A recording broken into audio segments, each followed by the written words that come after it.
नमस्कार. मोक्ष त्रिकोणावर आज आपण बोलणार आहोत बरं का. चार पुरुषार्थातला चौथा त्रिकोण. चार पुरुषातील हा चौथा त्रिकोण धर्म अर्थ काम मोक्ष याला मोक्ष त्रिकोण असं म्हणतात. मोक्ष म्हणजे मुक्ती. रवीपासून म्हणजे प्रथम स्थानातून सुरू झालेले भ्रमण हे सर्व त्रिकोण उपभोगून मग विरक्ती किंवा वैराग्याकडे किंवा मुक्तीकडे वाटचाल करत नेणारा हा त्रिकोण आहे. या त्रिकोणातील भाव आहेत, कारण मोक्षाचा 12वा भाव असतो. कारण मोक्षाचा 12वा भाव हा शनीचा आहे. म्हणजे रवीपासून लग्नापासून जीवन चालू होतं ते 12व्या भावात संपतं. म्हणजे 12 भावात फिरून आल्यानंतर आपलं हे आयुष्य पूर्ण होतं आणि आपण मोक्षाकडे जातो. 12व्या भाव पूर्णत्वात जातो.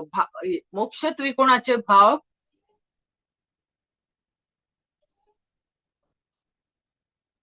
मोक्ष त्रिकोणाचे भाव हे 4, 8, 12 आहेत. शेवटी प्रत्येक गोष्टीचा शेवट हा असतो. भावनेचा, शरीराचा, इच्छेचा, सर्व उपभोगातून मुक्ती म्हणजे मोक्ष त्रिकोण.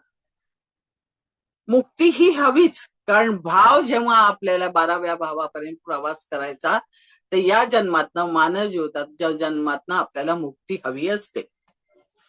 यात चौथा भाव येतो.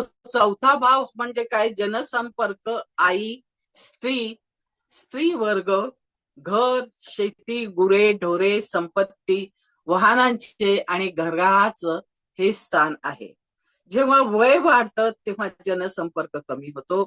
जेव्हा वय वाढतं तेव्हा संपत्तीचा उपभोग घेता येत नाही. जेव्हा वय वाढतं तेव्हा आपले अनेक नातेवाईक, आई वगैरे आपल्यापासून दूर गेलेले असतात. त्यामुळे आपल्याला मोक्ष म्हणजे विरक्ती येते आणि विरक्ती आल्यामुळे आपण मोक्ष त्रिकोणाकडे म्हणजे मोक्ष त्रिकोणातल्या चौथ्या भावातनं म्हणजे संसारातनं विरक्त होतो आणि आपण आपल्याला असं वाटतं ना की आता देवधर्म करावा, तीर्थयात्रेला जावं. हा कालखंड जेव्हा निर्माण होतो तेव्हा तो मोक्ष त्रिकोणाचं प्रतिनिधित्व करतो. मोह माया कमी होते, विरक्ती येते व निवृत्त होतो आपण आणि शेवटचा रस्ता मार्ग सुरू होतो. आता 8वं स्थान, हे 8वं स्थान समाधी, अध्यात्म, मृत्यूस्थान, पारमार्थिक लाभाची अपेक्षा करणारं, पूजापाठ करणारे, मृत्यूची तयारी सुरू करावी असं वाटणारे. कारण या कालखंडात माणूस आजारी पडतो आणि खूप आजार जेव्हा माणसाला होतो तेव्हा तो संसाराला कंटाळतो आणि तो म्हणतो आता मला विरक्तीकडे जाऊ दे. आणि मग तो अनेक देव धर्म, पूजा अर्चा, पोथीपाठ वगैरे करायला लागतो आणि एका प्रकारे परमार्थाची त्याला ओढ लागते आणि त्या ओढीपायी तो मग आपण म्हणतो ना की नको भाऊ आज मला कंटाळा आला. ज्या गोष्टीत आपण उत्साहाने काम करतो सगळा उत्साह आपला संपतो, त्यावेळेला 8वं स्थान हे कार्यरत होतं. कीर्तन भजनाकडे वळतो. दुखण्याने खूप दुखणं असतं, आजारी असतात लोक आणि देवाची प्रार्थना करायला लागतात, म्हणून याला मृत्यूस्थान पण म्हणतात. तर हे मृत्यूस्थान म्हणजे काय? विरक्ती. अनेक अध्यात्माच्या परमार्थाच्या पायऱ्या चढणे, अभ्यास करणे, पोथीपाठ करणे. त्यामुळे याला काय आहे, जसं चतुर्थ स्थान विरक्ती देतं तर हे म्हणजे ज्ञानाच्या पायऱ्या चढा, सोपान चढा हे तुम्हाला सांगतो. 12वा भाव म्हणजे मुक्त होणे, मोक्ष मिळणे. इथे शनी केतू असता आध्यात्मिकतेची अति आवड निर्माण होते. खरे तर 12वा भाव म्हणजे काय? व्यय.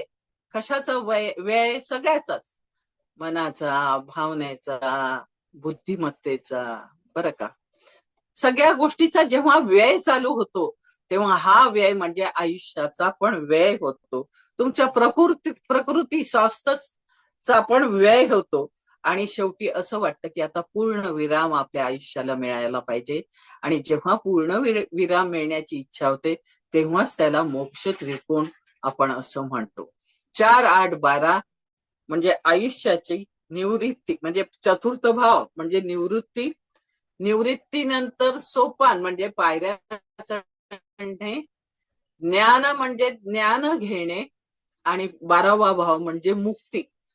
म्हणजेच काय की ज्ञानाच्या पायऱ्या चढणे आणि 12व्या भावात मुक्त होणे. तेव्हा जेव्हा मी भाव हा आपण म्हणतो ना कोणता मोक्ष त्रिकोण विचार केला, तेव्हा माझ्या डोक्यात विचार आला बरं का, की निवृत्ती म्हणजे ज्ञानेश्वरांचे मोठे भाऊ. निवृत्तीनंतर सोपान म्हणजे काय, ज्ञानाच्या पायऱ्या चढणे. त्यानंतर ज्ञानेश्वर म्हणजे अगाध ज्ञान प्राप्त करणे.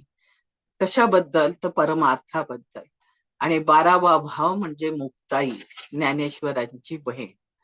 म्हणजे मोक्ष त्रिकोण म्हणजे कसं आहे, निवृत्ती, सोपान, ज्ञानेश्वर, मुक्ताई. ह्या सगळ्या प्रक्रियेतनं आपण आयुष्यातनं जातो आणि मुक्त होण्याकरता 12व्या भावात प्रवेश करतो. जेव्हा 12व्या भावात शनी असतो किंवा केतू असतो, तेव्हा तुम्हाला मोक्षाकडे जाण्याचा मार्ग पण सापडतो असं म्हणतात. खूपदा मी असं वाचलंय की 12व्या भावात जर राहू असेल तर तुम्हाला पुनर्जन्म मिळत नाही. तुम्ही जे पहिल्या भावाच्या राहू पासून 12व्या भावापर्यंत गेले, त्या राहूनी देणाऱ्या सगळ्या शिक्षा तुम्ही पूर्ण करता. आणि 12व्या भावात राहू असेल तर तो तुमचा मुक्त होण्याचा मार्ग असतो. म्हणूनच मी याला नाव दिलेले आहे निवृत्ती सोपान ज्ञानेश्वर मुक्ताई, म्हणजे मोक्ष त्रिकोण असं मला वाटतं. तुम्ही विचार करा. धन्यवाद.